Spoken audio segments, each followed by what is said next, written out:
नमस्कार, rice news में आपका स्वागत है। तो पेश है आज की अहम खबरें। बिहार पंचायत चुनाव पर जारी हमारे खास कार्यक्रम ग्राउंड रिपोर्ट में आज हमारी टीम पहुंची सीवान की करसौत पंचायत, जहां मुखिया प्रत्याशी के रूप में दीपक कुमार सिंह सबसे चर्चित चेहरा हैं।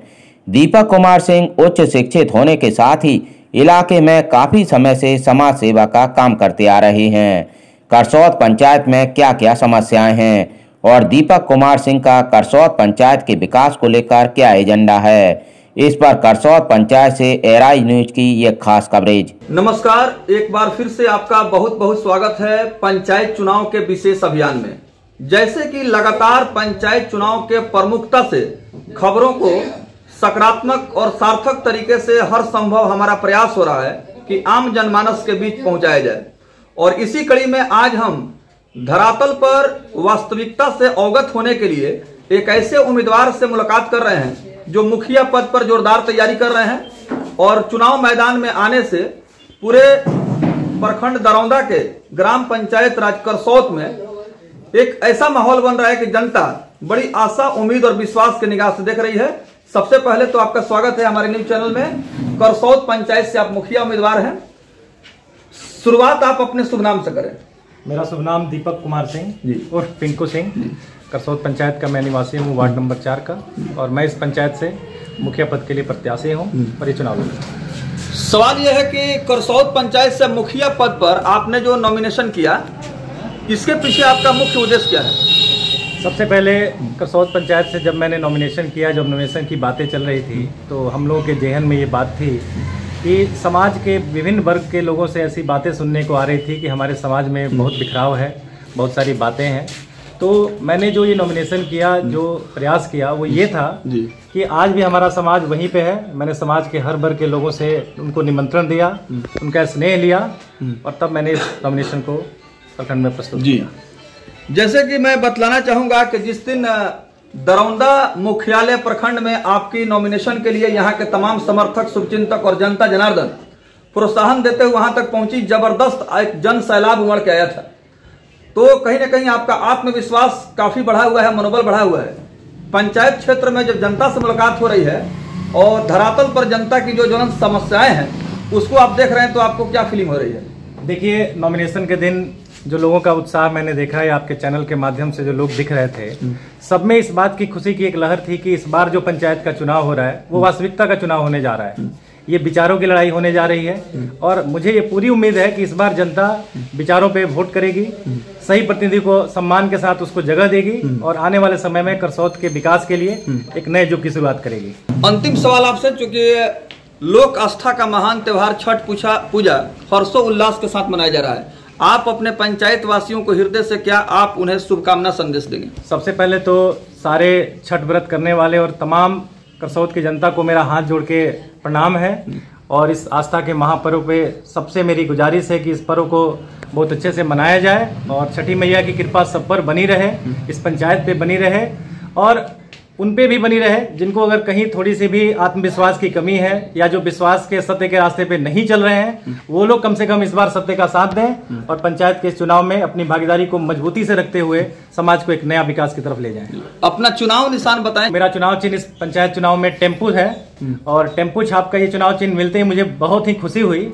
तो खुशी इस बात की थी कि मैंने बाकी सारे हमारे जो मित्र हैं, जो प्रत्याशी हैं अभी, उन सबके चुनाव चिन्ह में मैंने अपना देखा कि इस समय पंचायत को एक गति की जरूरत है, और गति से चलने के लिए जितने भी चुनाव चिन्ह मिले हैं उसमें टेम्पू ही एक ऐसा चुनाव चिन्ह है जिसमें गति है। और आप यहाँ से लेके आप किसी महानगरी तक चले जाइए, चाहे वो कोई गांव हो, कस्बा हो, महानगर हो, टेम्पू आपको हर जगह दिखता है। इसका मतलब सरकार की तरफ से ही, मैं दरौंदा प्रखंड के पदाधिकारियों से भी मैं बहुत खुश हूँ इस बात से कि उन्होंने मुझे इस चुनाव चिन्ह दिया, और ये चुनाव चिन्ह ये बता रहा है कि ये हमारे समाज का प्रतीक है।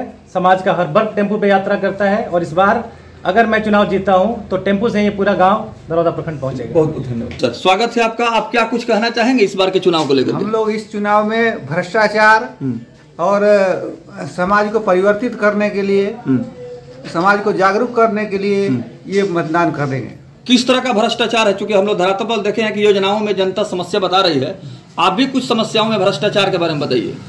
हर वर्ग में भ्रष्टाचार है। जो भी मनरेगा है, जो भी सरकारी योजना है, ये तार और खेती का बाउंड्री है, क्या नाम है, वृक्षारोपण है, नल जल है, सब में भ्रष्टाचार है। कोई भी पूर्ण काम नहीं हुआ है। आप लोग बदलाव चाहते हैं? हम लोग बदलाव चाहते। एक बार आरसीसी का काम होता है, उसके ऊपर मिट्टी डाल करके उसको बराबर किया जाता है, फिर तो मिट्टी में ही हम लोग आ गए। बिल्कुल पूरा भ्रष्टाचार से लिप्त पंचायत है। इस पर आप लोग को अंकुश लगाना है, इसको जड़ से समाप्त करना चाहते हैं। देखिए, मैं फिर आपसे निवेदन कर रहा हूं और ये कह रहा हूं कि अगर जनता तक मेरी आवाज़ पहुंच रही है तो एक बार आप मुझे इस पंचायत की सेवा करने का मौका दीजिए, और आप इसके निश्चिंत रहिए कि आने वाले अगले 5 साल के बाद आपको कहीं भी किसी भी शिकायत का मौका नहीं मिलेगा, क्योंकि धरातल से बस अब एक ही खबर है कि सच्चाई छुप नहीं सकती है बनावटी वसूलों से, और खुशबू कभी नहीं आ सकती है कागज के फूलों से। तो अगर पंचायत चुनाव में आप इस बार कुछ नया देखना चाहते हैं तो विकास के इस दौर में आप मेरा सहयोग कीजिए, टेम्पू छाप पे इस बार मुहर लगाइए और पंचायत को विकास की तरफ ले जाइए। यह देखा जाना चाहिए कि किसमें कितनी क्षमता है और कौन इस व्यवस्था को उत्कर्ष पर ले जा सकता है। और जहाँ तक मेरा अध्ययन है, दीपक कुमार सिंह में ये सारी क्षमताएं मौजूद है। आप क्षेत्र में लगातार घूम रहे हैं, जनता के जो समस्याएं हैं धरातल पर उसको आप उठा रहे हैं। महादलित बस्ती की जो बदहाल व्यवस्था है या जो समस्या यहाँ की जनता झेल रही है, इसके बारे में क्या कुछ कहेंगे? देखिए, अभी हम लोग जहाँ खड़े हैं ये एक महादलित बस्ती है, और महादलित बस्ती में सरकार की तरफ से जहाँ तक मुझे जानकारी है कि शौचालय हो, फीवर ब्लॉक का निर्माण हर दरवाजे पे हो, और जल निकासी का रास्ता हो, नाला बना हो, सोलर लाइट हो। सोलर लाइट की स्कीम भारत सरकार की, बिहार सरकार की पहल है कि हर महादलित बस्ती को एक अलग से इन सुविधाओं से लैस किया जाए, क्योंकि आप देख सकते हैं वहाँ पे स्थिति बहुत ही हालात अच्छे नहीं हैं। तो मुझे लगता है कि इस पे विशेष ध्यान होना चाहिए। लेकिन जहां मैं खड़ा हूं, जिस वार्ड नंबर 4 की महादलित बस्ती में, ऐसी कोई भी सुविधाएं यहाँ पे अभी तक दिख नहीं रही हैं। पानी गिरावे का सोफ्ता बनल बा ना, हमनी के सोफ्ता नहीं है। पानी गिरावे के नाला निकाले कहा था तो कहत इन लोग का जे पानी गिरावे के चावरा में जगह ये नहीं है, नाला नहीं निकली। अच्छा, यहाँ लेटरिन जाए खातिर बेटी ना, हमनी के कुछ नहीं है बनल। कौन ना, हमनी के कुछ नहीं है मिलल। ना आज ले कहीं पानी गिरावे के बनौली, आ ना आज ले कोनो बाथरूम बनौनी। देखी ना कितना विकास कैले बनी। शौचालय का पैसा मिला है? नहीं। अच्छा, ये तो मतलब देख रहे हैं फाटक में नहीं है, कुछ साफ सफाई भी नहीं होता है। अपना नाम बताइए। पंचायत नानू बैठी, हमरा लेटरिंग नहीं है। अच्छा, वो शौचालय के लाभ नहीं मिला, मतलब लेटरिंग नहीं बनावल ना।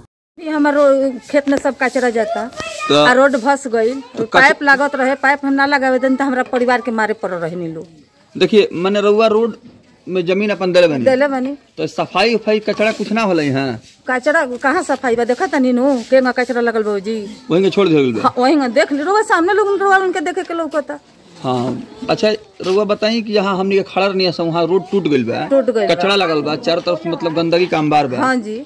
एक खातिर रउआ कभी संपर्क कैले बनी पंचायत के जो जिम्मेवार लोग बा, जैसे माने वार्ड में चाहे मुखिया इधर से मिलल बनी ना रुआ? मुखिया जी तो देखिए के बनवले बनी। तो रोड बन गए रहे, मुखिया जी के बनला के बाद पाइप बनत रहे, तबे पाइप लगल पाइप हम रोका नहीं तो हमरा परिवार के मारे पड़ रहनी लोग। सभी लोगों को प्लांटेशन के तहत तार वगैरह मिला है, हम लोगों को नहीं मिला है। तो रोजगार गारंटी योजना में जैसे वृक्षारोपण एक योजना है सरकार का, तो आप लोग को वृक्षारोपण के लिए कोई जानकारी नहीं मिली? नहीं, कोई जानकारी नहीं है इसके बारे में कोई जानकारी। खेती गृहस्थी आप करते हैं, खेत वगैरह? हाँ, खेत है थोड़ा। तो आप चाहते हैं कि वृक्षारोपण हो? हाँ, उसमें हो। जैसे मान लीजिए खेती है, अभी गोपड़ा सब चढ़ जाता है, तो कम से कम खेतियों के लिए तक तो कि हम लोगों को नहीं मिला है, और लोगों को तो लाभ नहीं। जी, आप क्या कहेंगे इस विषय में?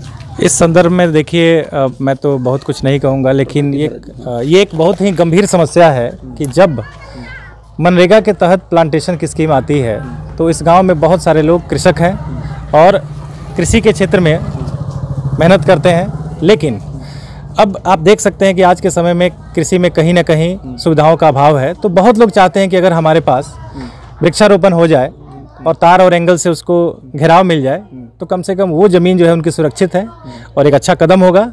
लेकिन इस मामले में पूरे संदर्भ के साथ मैं कह सकता हूं, देख के कह सकता हूं कि वास्तविक ऐसे कितने लाभुक हैं जिनको ये सूचना भी नहीं मिली कि कब ये प्लांटेशन आता है, कब ये प्लांटेशन होता है और किसके माध्यम से होता है। तो कमियां कहाँ रह जा रही हैं कि जनता को मतलब इन तमाम योजनाओं के बारे में जानकारी नहीं मिल पा रही?